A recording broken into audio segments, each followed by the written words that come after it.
Անցած շաբաթը խիստ հագեցած էր իրադարձություններով և անկեղծ ասած շատ մեծ դժվարությամբ է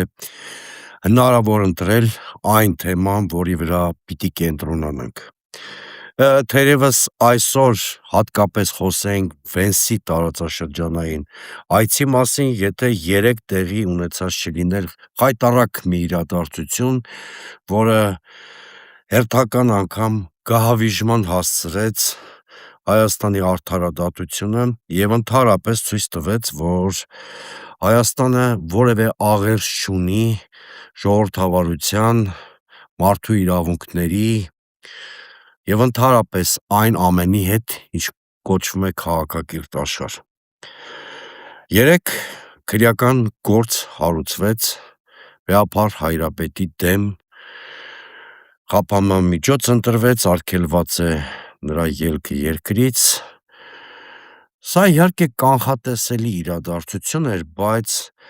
բանական, ռացիոնալ մարդիկ միշտ ինչ-որ հույսեր են ունենում, որ այնուամենայնիվ Նիկոլ Փաշինյանը, նրա շրջապատը չեն կարող այդքան իջնել հատակին, միշտ հույսեր ենք ունենում, որ էս մարդու մոտ կամ նրա շրջապատում առողջ մտածողության ինչ-որ հատիկներ դեռևս պահպանվել են, բայց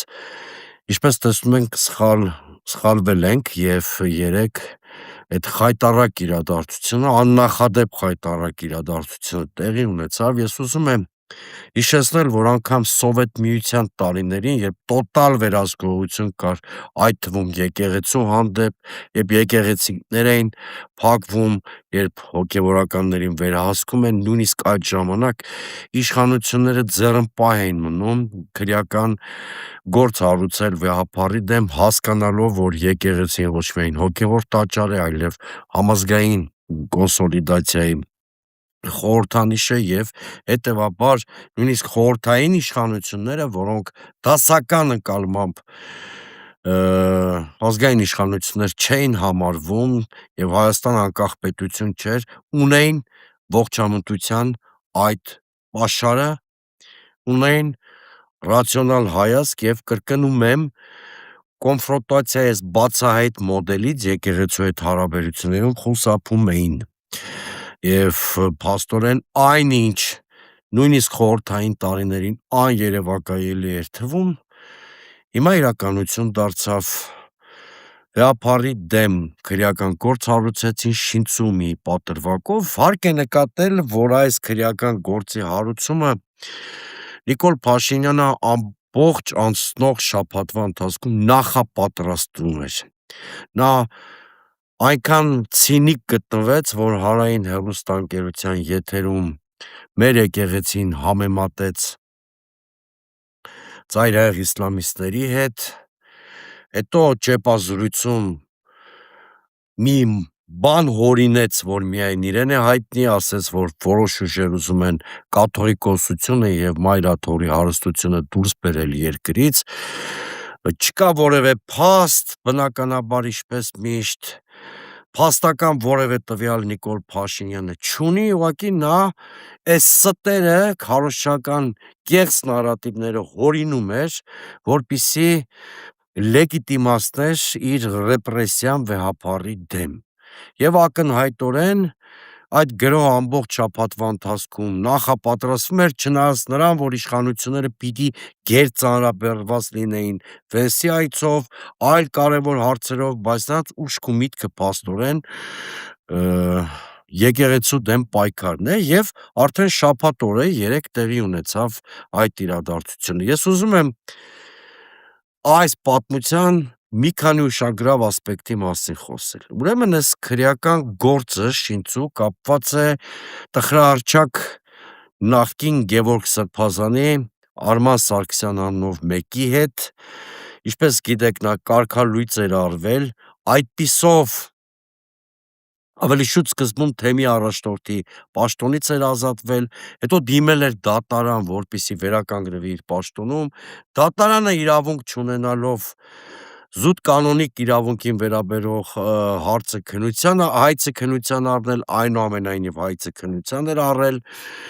պարտավորեցրել էր Վեհափառին ապօրինաբար նրան վերականգնել պաշտոնում, բնականաբար նման ապօրինի դատական ակտը կատարել հնարավոր չէր, կարգալույծ էր արվել Գևորգ Սրբազանը, Աշխարհիկ Արման անունով կոչվելով, որից հետո փաստորեն Վեհափարի եւ այլ բարձրաստիճան հոգևորականների դեմ գործեր հարուցվեցին, իբր նրանք խոչընդոտել են դատական ակտի կատարմանը։ Նման բռնաբարում արդարադատության իրավունքի կարող էր տեղի ունենալ միայն Նիկոլ Փաշինյանի Հայաստանում։ Սա պատմական իրադարձություն է, ցավոք սրտի պատմական իրադարձությունները միայն պոզիտիվ չեն լինում, հատկապես վերջին 8 տարիներին դրանք նաև բացասական իմաստ են ունենում, նման հարձակման, նման վրեժխնդրության մայրաթոռը Վեհափարը չեն ենթարկվել Հայաստանի նորագույն պատմության որևէ փուլում։ Անշուշտ Նիկոլ Փաշինյանի դիվային այս քայլը երկու նպատակ ունի, առաջինը վիժեցնել Ավստրիայում վաղը մեկնարկող եպիսկոպոսատ ժողովը կամ հասնել դրա դելեգիտիմացմանը, մասամբ Փաշինյանը հասել է իր նպատակին, որտեղ առանց Վեհափարի նախագահության եպիսկոպոսատ ժողով լինել չի կարող, հետևաբար վաղը եւ առաջիկա օրերին մեր եպիսկոպոսները անշուշտ դարձյալ կհավաքվեն եւ իրենց հավատարմությունը մայրաթոռին ու Վեհափարին կհայտնեն, բայց դա եպիսկոպոսած հավաք կլինի այլևս, ոչ թե եպիսկոպոսատ ժողով, իսկ գլոբալ նպատակը Նիկոլ Փաշինյանի մնում է անփոփոխ, նա ամեն ինչ անում է եկեղեցու ինստիտուցիոնալ պառակտումը փաստացիորեն ամրագրելու համար։ Սա է իրականությունը, բայց Նիկոլ Փաշինյանի հակաեկեղեցական կամպանիան զուգորդվում է այլ ավտորիտար նկրտումներով Նիկոլ Փաշինյանի եւ այլևս մենք կարող ենք փաստել, որ եթե հունիսի 7-ին քաղաքական այս քաշնազարը չհեռացվի իշխանությունից, մեզ սպասվում է բռնապետություն բառի իսկական իմաստով։ Նախօրեին Նիկոլ Փաշինյանը մի այլ հայտարարությամբ է աչքի ընկել, նա ասել է, որ եթե հունիսի 8-ին արտանանք, ավելի շուտ հունիսի 8-ին կարթնանանք մի Հայաստանում, որտեղ քաղաքականության մեջ այլևս չեն լինի նախկին նախագահները եւ օլիգարխները։ Հասկանում եք այս հայտարարության իմաստը, ինչպես եկեղեցու հետ կապված հայտարարությունների պարագայում հիմա նույնպես Նիկոլ Փաշինյանը այս հայտարարությունը արել է առանց որևէ փաստական հենքի, առանց որևէ ինչ-որ արժանահավատ սոցիոլոգիական հարցման վկայակոչման, առանց հանրային տրամադրությունների կառուցվածքը կամ դինամիկան նկարագրող որևէ փորձագիտական եզրահանգման։ Սա կամայական ցանկություն է, այսինքն ընդհակառակը բոլոր սոցիոլոգիական հարցումները ցույց են տալիս, որ Փաշինյանի նշած հասարակական կամ սոցիալական խմբերը հունիսի 8-ից հետո շատ ակտիվ դերակատար են լինելու Հայաստանի քաղաքական կյանքում, նույնիսկ կարող են նոր իշխանություն ձևավորել։ Այստեղ խնդիրը այն չի, որ ես նախկին որևէ իշխանության կամ որևէ օլիգարխի շահերի պաշտպանության դիրքերից եմ հանդես գալիս, բացարձակապես։ Իմ խնդիրը որևէ նախկին իշխանության քաղաքական շահ կամ որևէ օլիգարխի քաղաքական շահ պաշտպանելը չի։ Իմ խնդիրը ազատ մրցակցության գաղափարի պաշտպանությունն է, ընտրությունների ազատ մրցակցության բաղադրիչի պաշտպանությունն է։ Գործադիր իշխանության ղեկավարը առանց փաստական հենքի չի կարող ասել, որ հունիսի 8-ից Հայաստանի քաղաքական դաշտում չեն լինելու այս կամ այն սեգմենտները, տվյալ դեպքում նախկին նախագահներն ու օլիգարխները։ Եթե իմպերատիվ տոնով Փաշինյանը փաստացի վարչապետը երկրի նման հայտարարություն է անում, համարեք սա վարչական ռեպրեսիվ պատվեր պետական բոլոր մարմիններին, քննչական մարմիններին, ընտրական մարմիններին։ Այսինքն նա փորձում է ընտրությունների հաճելի պատկեր ստանալու ուղղությամբ հրահանգներ իջեցնել պետական մարմիններին եւ բնականաբար հետամուտ է լինելու այդ հրահանգների կատարմանը։ Ցանկացած նորմալ քաղաքակիրթ երկրում ընտրությունները ունենում են երկու շատ կարևոր կամ երեք շատ կարևոր բաղադրիչ. մրցակցային բաղադրիչը, անկանխատեսելիության բաղադրիչը, անորոշության բաղադրիչը։ Ոչ թե գործադիր իշխանության ղեկավարի ճաշակը, այլ քվեարկողների, ընտրողների կամ արտահայտությունն է միայն իրավասու որոշել Հայաստանի քաղաքական քարտեզը։ Այս սա է, որ խախտել է Փաշինյանը, եւ սա ազդանշան է, որ նա փորձելու է ռեպրեսիաների, ընտրակեղծարարության, վարչական ռեսուրսի չարաշահման ճանապարհով ստանալ հաճելի պատկեր։ Իսկ ինչ պետք է անենք մենք ընդդիմադիր ուժերով։ Այո, պետք է փորձենք հասարակական սուբյեկտությունը բարձրացնելու ճանապարհով այնպիսի բարձր մասնակցություն ապահովենք ընտրողների հունիսի 7-ին, որ Նիկոլ Փաշինյանի մտադրությունները ի դերև դառնան։ Դրա համար պետք է երկու բան.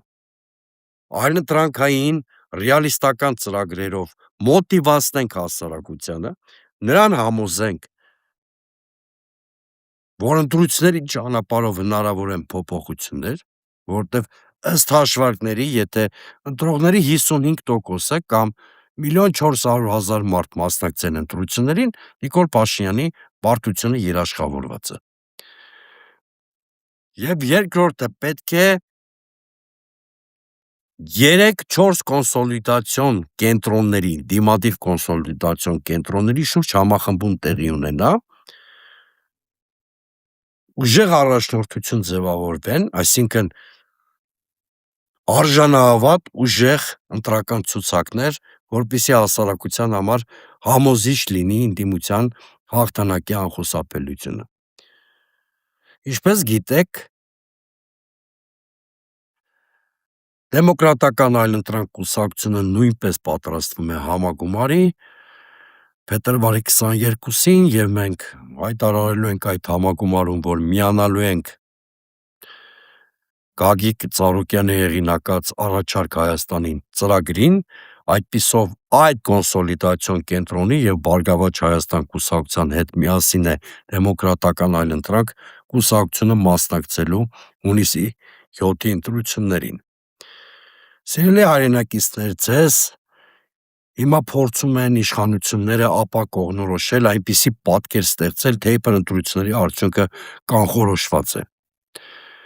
Եվ վկայակոչում են օրինակ Վենսի հայտարարությունը, որը Երևանում անթաքույց աջակցություն հայտնեց Նիկոլ Փաշինյանին։ Երբեք չհավատաք նման լեգենդների։ Նախ Միացյալ Նահանգների փոխնախագահը շատ կոպիտ սխալ է արել Հայաստանում իր ներքաղաքական նախապատվությունը հայտնելով, այսինքն միջամտելով Հայաստանի ներքին գործերի։ Այսպիսով Միացյալ Նահանգները Հայաստանի ժողովրդի աչքերում կորցնում են իրենց բարոյական հեղինակությունը, որտեղ պարբերաբար եւ ավանդաբար նրանք էին Ռուսաստանին մեղադրում, թե իբր ռուսները միջամտում են այլ երկրների ներքին գործերին։ Հիմա փաստորեն այդ երկրի երկրորդ պաշտոնյան Հայաստանում նույն բանն է արել։ Սա առաջին, եւ երկրորդը, միշտ հիշեք, Հայաստանի իշխանության հարցը որոշվում է ոչ Մոսկվայում, ոչ Վաշինգտոնում, ոչ Բրյուսելում, ոչ էլ առավել եւս Բաքվում կամ Անկարայում։ Հունիսի 7-ին, եթե մեր հասարակությունը ակտիվ մասնակցի ընտրություններին, այս իշխանության պարտությունը երաշխավորված է։ Արդեն ասեցի մեր կուսակցության քաղաքական դիրքավորման մասին, համարեք, որ այս օրերից սկսած իմ գլխավոր առաքելությունը եւ իմ քաղաքական թիմի Դեմոկրատական այլընտրանք կուսակցության համարելու եմ հասարակության հետ ակտիվ աշխատանքը, որպեսզի հունիսի 7-ին ցանկալի ընտրական պատկեր ձևավորվի ոչ թե արտաքին խաղացողների, այդ թվում Ադրբեջանի ու Թուրքիայի, այլ մեր ժողովրդի Հայաստանի համար։